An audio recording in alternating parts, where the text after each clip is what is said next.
यह कहानी एक ब्रह्म राक्षस की है जिसे आप लोग जानते ही होंगे। उस राक्षस का नाम है ब्राह्मण राक्षस। इस पर कई कहानियां बनाई जाती है और राक्षस के अनेक नाम होते हैं, जैसे कि पिशाच, राक्षस, डायन, चुड़ैल आदि बहुत से नाम होते हैं। तो दोस्तों चलो मैं अपनी कहानी पर आती हूँ। हमारे गांव में एक ब्राह्मण रहते थे जिनका नाम दुर्जन सिंह है। दुर्जन सिंह को लोग दुर्जनी कहकर बुलाते हैं। उनके घर से कुछ दूरी पर ही एक खेत था।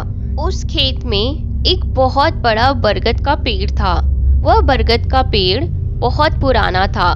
कुछ समय के बाद उन्होंने उस खेत पर घर बनाने की सोची। पहले वाला घर बहुत छोटा होने की वजह से उन्होंने खेत पर ही घर बनाने की सोची।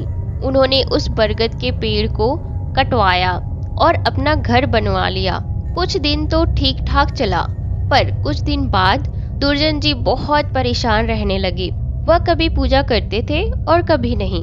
तो उनकी बीवी ने उनके बदले स्वभाव को देखकर पूछा कि तुम आजकल पूजा क्यों नहीं करते हो और आजकल बदले बदले से रहते हो। कभी बच्चों को डांटते हो।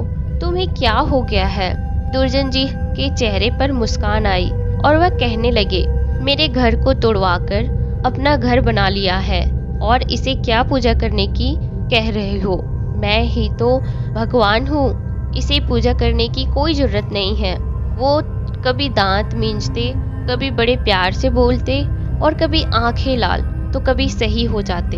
उनकी बीवी को शक हो गई कि जरूर किसी का साया है और वो बातें ऐसे नहीं करते हैं जैसे कि उनके अंदर से दो लोग बातें कर रहे हो। तब उनकी बीवी ने उनको बैठाकर हनुमान चालीसा पढ़ने लगी। वो सोच रही थी कि अगर कोई होगा तो भाग जाएगा, पर दुर्जन जी पर उसका कोई असर नहीं पड़ रहा था। वह एक टक लगाए देखे जा रहे थे। उनकी बीवी काफी मंत्र और गायत्री मंत्र पढ़े, तब भी दुर्जन जी की आंखें लाल हुई और कहने लगे, मैं किसी से नहीं डरने वाला हूँ और तू क्या समझ रही है? मैं इसे ऐसे नहीं छोड़ने वाला हूँ।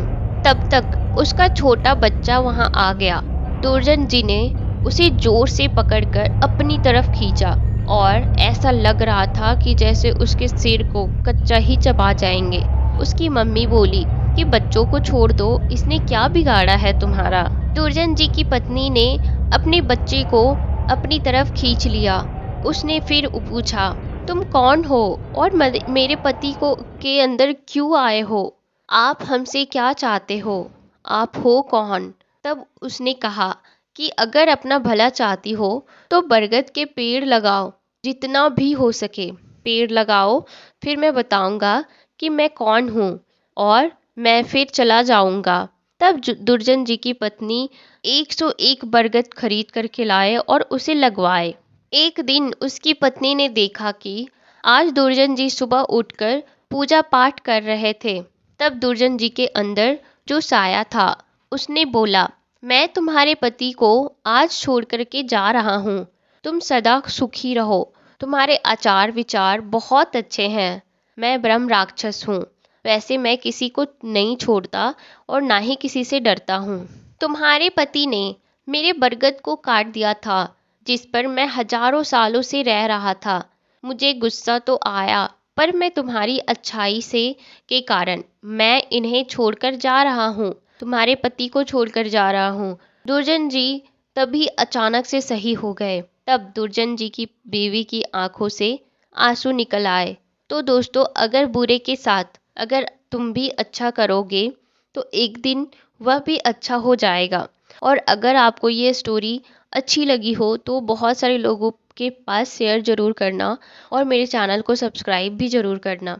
और अगर कोई ऐसे पर्सन है जो खुद की स्टोरी लिखते हैं हॉरर से रिलेटेड, तो आप मुझे इंस्टाग्राम में सेंड कर सकते हो। मैं आपकी स्टोरी को लोगों तक ज़रूर पहुंचाऊंगी।